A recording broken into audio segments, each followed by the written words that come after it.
Hi guys, and welcome to another Hulls video. I'm Zerfall, and you didn't catch me off guard this month. But we do have a new perspective on my office because my camera is sitting on the other monitor. It's better for lighting though. Anyways, let's get right into it, and first up is the Immortal. Now this came out in 1990, and let's get another part of the screen here. And this game is an isometric adventure game where you're a unnamed wizard trying to save your teacher who doesn't even know who you are. He calls you by the wrong name at the very beginning of the game, and it's known for being very unforgiving, and it is. I haven't gotten past the first 4 rooms of this labyrinth in the short time that I've played the game, and it's mainly because there's a lot of things that can kill you instantly, and there's not an unlimited amount of continues. You're stuck with, I think, 3 lives, and at the end of that, then you are back to the beginning. There are points in the game where they give you passwords and whatnot, but if you don't get past the first 4 rooms, you don't get them. What are some of the dumb things? Some of the things are kind of cheap. There's like a sandworm type thing from Beetlejuice if you walk directly up in the first room, and they put the candle that your teacher talks to you through right next to it, but if you touch a slightly different colored patch of ground, boom, you get eaten by one of these crazy snake things. It's kind of annoying, but I mean, it's one of those games where if you're not using some sort of guide, you're gonna die hundreds and hundreds and hundreds of times finding out how you can die. I guess Sierra games were a lot like that, and normally the deaths were kind of fun, and some of these are, most of them are just, you got hit by an arrow and died right away. So, I picked it up because I saw some screenshots and video play of it, and I thought it looked like a pretty interesting game. Turns out it's a little more difficult than I would normally like, but maybe I'll come back to it again later. Next up, Bad Dudes. Now this is a classic. A lot of people had this when they were younger, and it's famous for the line, "Are you a bad enough dude to rescue the president?" The answer is no, I'm not. I haven't beat the game yet. I have played it quite a bit. I had a lot of fun with it. I was figuring out the different bosses and stuff. I've gotten to the 5th stage. I think there's 7 stages, but I've managed to get to the 5th stage so far, and it's one of those games that as you learn how to fight the different bosses and enemies, you can really get further and further, and it is possible to beat. One of the weird things about it, though, is the most effective strategy I've found for this game is just running. You run it as quickly as you can and do little hop jumps to go faster, and try to get to the boss as quickly as possible, because then not as many enemies spawn if you keep an enemy on screen and just keep running. It doesn't spawn the next batch of enemies every time. So it's a little way to cheese the game out and try to get further than you might otherwise. Now this game came out in 1988. It's, for people that don't know, it's a beat 'em up. It's like Double Dragon sort of thing.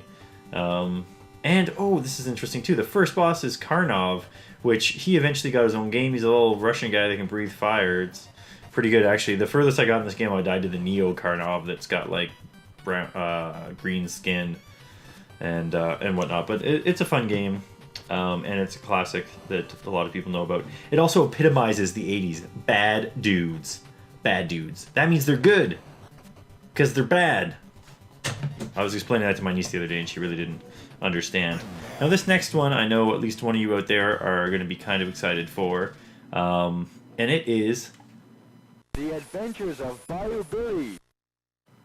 Now, this game came out in North America in 1989, and it is another beat 'em up, but it's unforgivably hard. Now, Boba the Vulture did do a Let's Play of this where he eventually beat the game, I think, if I recall correctly, but it was really hard to do, and it is a hard game.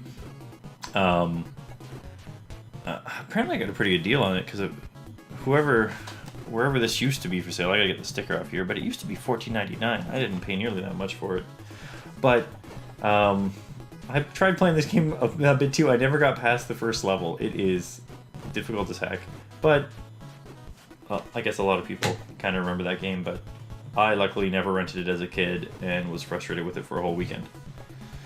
Now, last up is another game. This is a game that I actually did beat as a kid, and it is Deja Vu. Now, this is a point-and-click style adventure game. I think it was released first on the Mac and PC, and eventually came to the NES. I only played the NES version. growing up, and we rented it a few times and eventually beat it.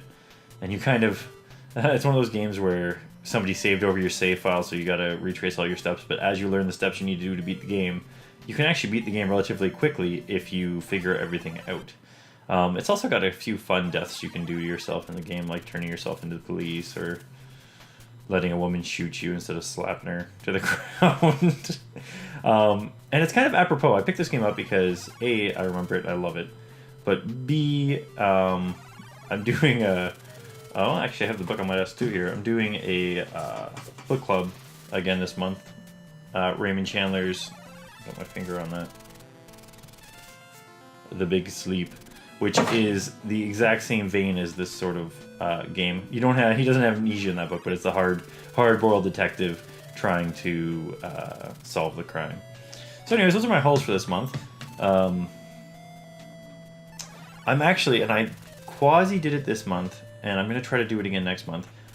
The new plan is to do a stream when I'm recording the footage for these games so that it'll be like a bit of a preview stream for people that get to feel like they want to actually watch and hang out a little bit and stuff.